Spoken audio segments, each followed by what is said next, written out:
नमस्ते मंडळी, स्वागत आहे तुमचं माझ्या चॅनलवर। हिवाळा आला की प्रत्येकाच्या घरात मेथीचे लाडू बनवायचं काम हे सुरू होतं। आज आपण अगदी सोपी आणि स्पेशल लाडूची रेसिपी बघणार आहे। त्याच्यासाठी मी खोबरं आणि खारीक हे 1.5 किलो घेतलेलं आहे।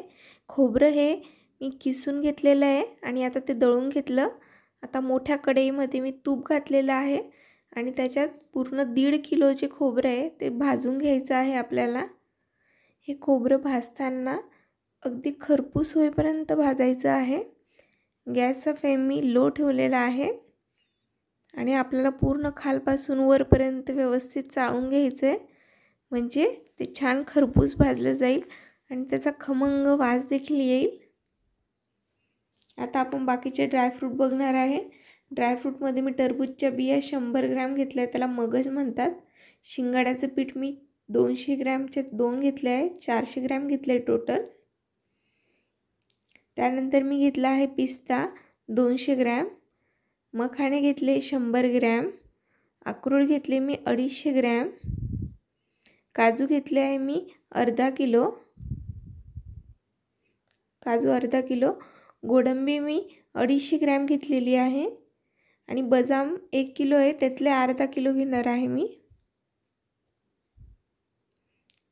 आता व्यवस्थित खोबरे या पुन्हा एकदा मी परतून घेते, खालीवर करून घेते, म्हणजे ते कढईला लागणार नाही। आता सर्व ड्रायफ्रूट मी दळायच्या पहिले बघून घेते ताटामध्ये। आता बघू शकता तुम्ही, गोडंबी निवडता त्याच्यामध्ये फोतरे मला मिळालेले आहे।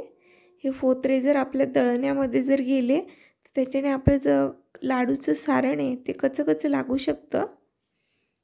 त्याच प्रकारे मी पिस्ता देखील बघितला। पिस्त्यात तर काही नाही आहे, पण जे टरबूजच्या बिया आपण मगज बघितलं आहे, त्या मगजमध्ये टरबूजचे फोतरे सापडलेत, याच्याने देखील आपलं सारण हे कच्चं लागतं।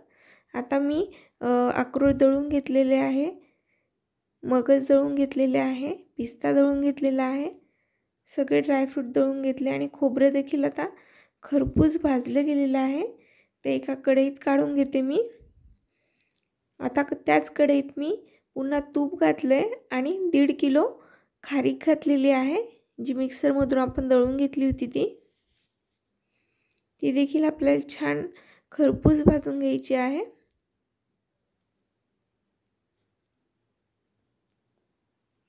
पूर्ण खालपासून वरपर्यंत व्यवस्थित भाजून घ्यायची आपल्याला। हे लाडू बनवणं एकदम सोपं असतं, पण योग्य प्रकारे ते भाजले गेले पाहिजे, म्हणजे ते खायला पण टेस्टी लागतात आणि एकदा जर जमले तर ते खुसखुशीत देखील होतात। आता दुसऱ्या कढईमध्ये मी मखाणे घेतलेले आहे, कारण खोबरं आणि खारीक भाजायला खूप वेळ लागतो, त्याच्यामुळे मी तोपर्यंत दुसऱ्या कढईत मखाणे भाजून घेते आहे तूप घालून, म्हणजे ते छान कुरकुरीत होतील। हे मखाणे आपल्याला गोल्डन कलरचे होईपर्यंत भाजायचे आहे आणि दुसऱ्या साईडला खारीक देखील भाजते आहे मी। आता ही खारीक भाजली गेलेली आहे, ते मोठ्या घमेल्यात काढून घेते मी। आता त्याच कढईत मी तूप टाकलेलं आहे आणि जे आपण सगळे ड्रायफ्रूट दळलेले होते ते देखील घातलेले आहे आणि आपल्याला व्यवस्थित चाळून घ्यायचं आहे। खारीक खोबरं तरी परतवायला इझी जातं, पण जे ड्रायफ्रूट आहेत ते थोडे परतवण्यासाठी जड जातात। आता दुसऱ्या कढईमध्ये मी शिंगाड्याचं पीठ टाकलेलं आहे, जे आपण 400 ग्रॅम घेतलं होतं, ते देखील तुपात व्यवस्थित भाजून घ्यायचं आहे, मस्त असं लाल। आता मखाणे पण आपले कुरकुरीत झाले, ते दळून मी आता तुपामध्ये पुन्हा कढईत भाजून घेते आहे। ते पण आता काढून घेते आहे एका कढईमध्ये। आता डिंक मी आता दळून घेणार आहे।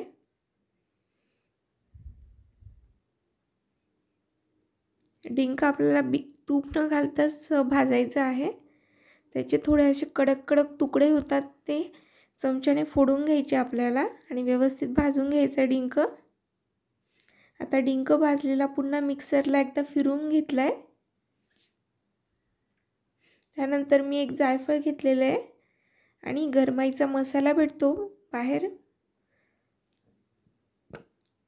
तो देखील तूप घालून भाजून घ्यायचा आहे। बघू शकतात तुम्ही अशा प्रकारची पॅकिंग असते त्याची, गरमाई पावडर म्हणून।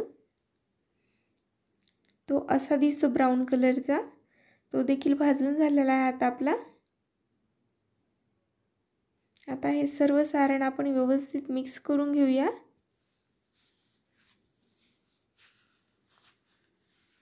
थोडंसं आपल्याला कालवायला हे जड जातं, पण मेथीचे लाडू बांधायला अगदी सोपे असतात।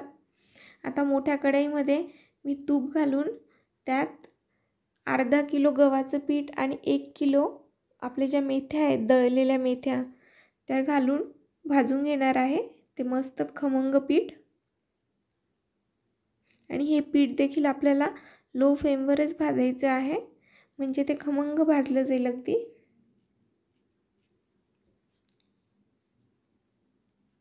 एकसारखं हलवत राहायचं आहे, म्हणजे मस्त भाजलं जातं ते। तोपर्यंत मी एका साईडला बाकीचे सारण काढून ठेवते। आता आपले जे मेथ्या वगैरे होतात ते सगळं दळले गेलेलं आहे। मेथ्या आता आपलं भाजून झालेले आहे, त्या मी घमेल्यात काढल्या।